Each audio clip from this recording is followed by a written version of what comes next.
It was nearly midnight when I boarded the downtown subway. The platform was nearly empty, just a couple of drunk college kids laughing too loudly, and a man with a guitar case humming to himself. I had a late lab that ran over and missed my usual train. Rookie mistake. But whatever, I had done this before. The city didn't scare me. I stepped into the last car because it looked the emptiest. Just two people, a man asleep against the window and a woman sitting slumped in the corner near the end of the car. Her clothes were layers of mismatched rags, and her skin looked like old parchment, thin, cracked. Her white hair was tangled into thick, greasy cords. I tried not to stare. The moment the doors shut, she started muttering.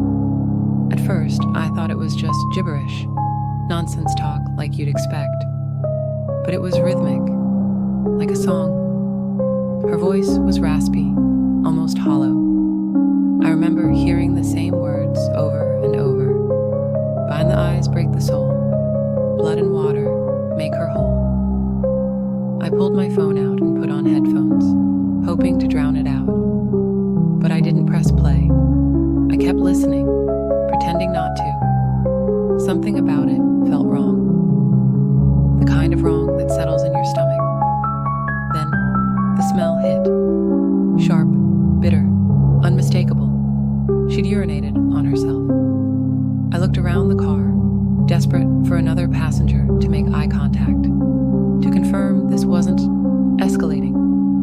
But the guy by the window was out cold. Her chanting grew louder. Her body rocked back and forth. Bind the eyes, break the soul. Then she stopped, just like that, mid-sentence. Silence. I glanced up. She was staring at me. Her eyes were yellowed, almost milky, but there was something too aware behind them. She stood slowly, one leg dragging slightly, as if it didn't quite belong to her. Then she walked straight toward me. I froze. Every instinct screamed to move, but I couldn't. Not until she was inches from my face. Her breath was sour and thick, and I could see tiny sores along her lips. "You've got the shine," she whispered, "but it won't save you." I blinked. She smiled. Rotten teeth, black gums. You hear them at night, don't you? Scratching, whispering, in the walls, under the bed. My skin went cold. "They're not in your head," she hissed. "They're waiting." I shot to my feet, heart racing. I moved to another car through the connecting doors, not daring to look back. I stayed there until my stop. When I stepped off the train, I told myself not to look around, to just walk to the dorm. But I heard the sliding doors open behind me. She was there. She stepped off, barefoot, still chanting. "Blood and water, make her whole." I bolted, full sprint through the quiet streets, past flickering lamplight and shuttered cafes. I heard her following, her dragging foot, her voice echoing off the alley walls. I didn't stop until I was in the lobby of my dorm, slamming my keycard into the reader like my life depended on it. When I looked back through the glass doors, she was standing at the edge of the sidewalk, staring, chanting, still. Bind the eyes, break the soul. I never saw her again. But that night, when I finally fell asleep, I woke up to the sound of scratching in the walls, whispering, soft and wet. I checked under my bed. Nothing. At least, not yet.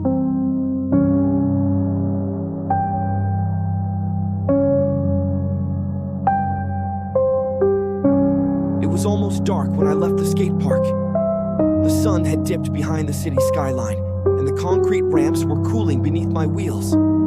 I had stayed a little longer than I should have, but I landed a clean kickflip off the rail, so it felt worth it. I rolled down to the station and caught the northbound train, half empty just the way I liked it. I slumped into one of the plastic seats, earbuds in, but no music playing, just watching the blur of the tunnels outside and letting my heart beat slow. That's when I saw them. 3 rows ahead of me, 2 seats across. A girl sat stiff and silent. She was maybe in her early 20s, wearing a pale blue hoodie with the sleeves bunched in her fists. Her hair was pulled back into a tight braid, but a few strands had fallen loose. She wasn't crying, but her eyes were glassy, wide, like she was barely breathing. Next to her was a man. Big guy. Bald. Overweight. Wearing a wrinkled polo and khaki pants that didn't quite fit. He had a plastic grocery bag resting on his lap. Nothing unusual, until you looked closer. He was too close. Their arms were almost touching. She didn't look at him, didn't move, but every part of her was tense.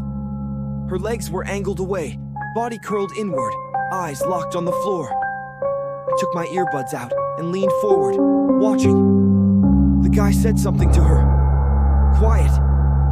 She didn't respond. He leaned in again, whispered something else, and she gave a tiny nod. My stomach turned.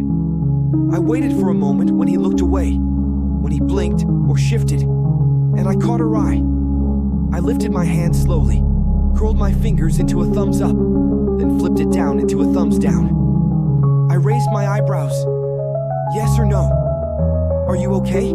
She stared at me, blinked. Her mouth parted just slightly like she wanted to say something, but she didn't. She glanced at him, then back at me. And then, almost too fast to see, she shook her head. Number I stood up, but the man turned and looked at me. Not angry, not scared, just calm, like he already knew I wouldn't do anything. I walked down the aisle toward them. My heart thudded in my chest like a drum. I didn't have a plan, just instincts, that stupid teenage sense of invincibility. But before I could get close, the train jolted to a stop. "This is Riverside Station," the robotic voice announced. "Doors will open on the right." The man stood up, grabbing the girl's elbow. I tried to step forward. "Hey, wait!" But the man turned his body between us like a wall and just smiled. Not wide, not threatening, just cold. The kind of smile that says you're too late. The girl didn't resist. She looked over her shoulder at me as she was guided out the doors. And then she was gone. I told the conductor. I told the station officer. I told my mom. I described the man, the girl, what happened. They nodded, took notes, said they'd look into it. But I never saw them again. Weeks passed. I kept checking news reports, online forums, missing persons bulletins. Nothing. Like they'd vanished into the tunnels. But every time I ride the train now, I sit in the same spot, 3 rows back, eyes on the aisle, just in case I ever see her again. And if I do, I swear, I won't let her get off that train.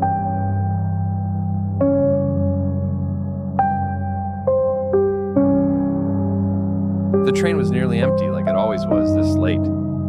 My hands still smelled like bleach and old food. Part of the job when you're closing shift at a downtown kitchen. Dishwasher work is thankless, but it pays enough to keep the lights on. I took my usual seat in the last car.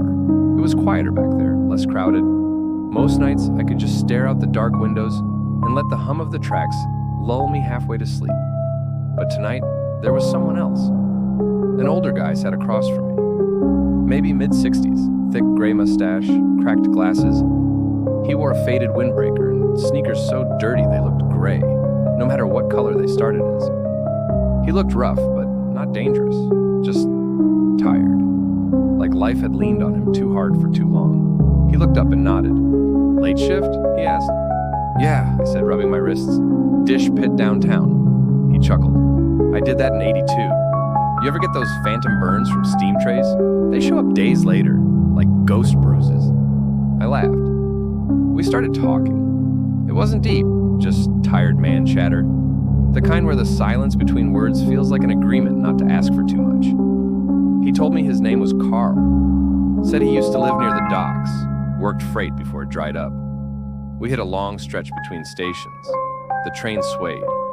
I remember staring at the ceiling, wondering if I had anything left in the fridge when I got home. That's when I heard him gasp. I looked over. Carl was clutching his chest, eyes wide, mouth opening and closing like a fish pulled from water.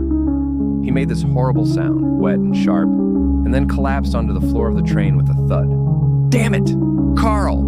I was on the floor next to him in seconds, yelling his name, checking for a pulse I wasn't even sure I'd know how to find. His skin was already pale. His breathing, if it was there, was shallow and broken. I pulled my phone out to call for help. My hands were shaking. That's when I saw it. A small baggie, clear as day, had fallen from Carl's pocket. It was torn open, the white powder clinging to the corner like dust on a windowsill. Another tiny plastic tube rolled out after it. Drugs. It all clicked. The erratic speech. The sweat I thought was just from the heat of the train.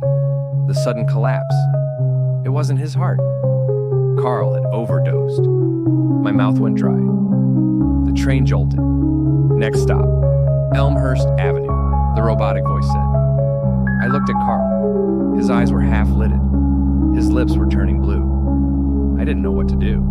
I should have hit the emergency call button. I should have screamed, made noise, called it in. But I froze.